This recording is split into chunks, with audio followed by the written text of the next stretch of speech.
Et vous-même, comme des pierres vivantes, édifiez-vous pour former une maison spirituelle, un pierre de 5. De quoi une âme affamée et assoiffée peut-elle être satisfaite? La réponse est dans le psaume 36,9. Il se rassasie de l'abondance de ta maison. Ce n'est qu'en venant dans la maison de Dieu que le peuple de Dieu peut être pleinement satisfait. Nous sommes les pierres vivantes qui doivent être mises ensemble pour devenir la maison de Dieu selon un pierre de 5. Lorsque j'ai visité la Palestine, j'ai vu de très grosses pierres d'un ancien bâtiment juif appelé la synagogue. Si vous preniez un caillou et si vous persécutiez l'une de ces énormes pierres du mur, elle produisait une note de musique très douce, comme la note d'un orgue. Chaque pierre avait un son différent. Jusqu'à ce jour, on ne sait pas comment ces pierres furent taillées. Les gens viennent de loin pour voir ces pierres, les frapper et écouter le doux son. De même, lorsque vous êtes né de nouveau, vous devenez une pierre vivante du Seigneur Jésus-Christ avec une musique céleste en vous. Que les gens nous maudissent, nous frappent ou disent du mal de nous, nous pouvons cependant leur dire que le Seigneur vous bénisse. Il vous rende plus heureux et vous pardonne. Bien que lapidé, Étienne dit « Seigneur, ne leur impute pas ce péché ». Il disait donc « Seigneur, pardonne-leur ». Le Seigneur lui donna une musique céleste. Ensemble, toutes ces pierres vivantes forment la maison de Dieu.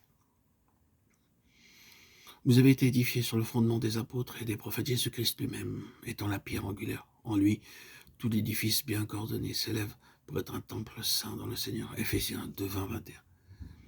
Après ma conversion, j'allais dans différents lieux, dans différents édifices religieux avec une faim dans mon cœur.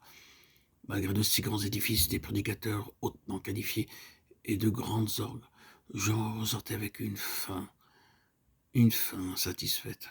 Et ben, un matin, je me promenais dans les rues de Vancouver. Je vis une petite hutte et j'eus la pensée de m'y rendre pour le jour du Seigneur. Lorsque j'y entrai, quelqu'un, la face rayonnante, vint me saluer. Il dit « Je suis heureux de vous voir ». Sans me demander mon nom, il me pria d'entrer, me disant qu'il n'était pas quelques croyants, mais qu'ils aimaient le Seigneur. Chacun avait sa Bible. Ils étaient un petit nombre. Je fus très heureux, là, dans cette petite hutte, de m'y trouver avec cette petite assemblée.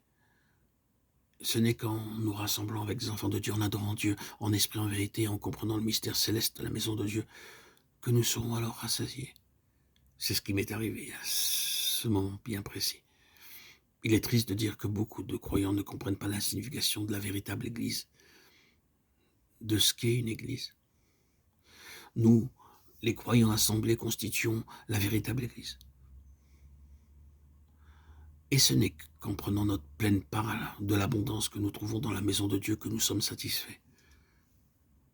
Alors que nous adorons le Seigneur, que nous le voyons et que nous nous nourrissons de lui, il deviendra de plus en plus réel pour nous. Nous serons alors rendus capables d'apporter le bon goût du sel à la terre.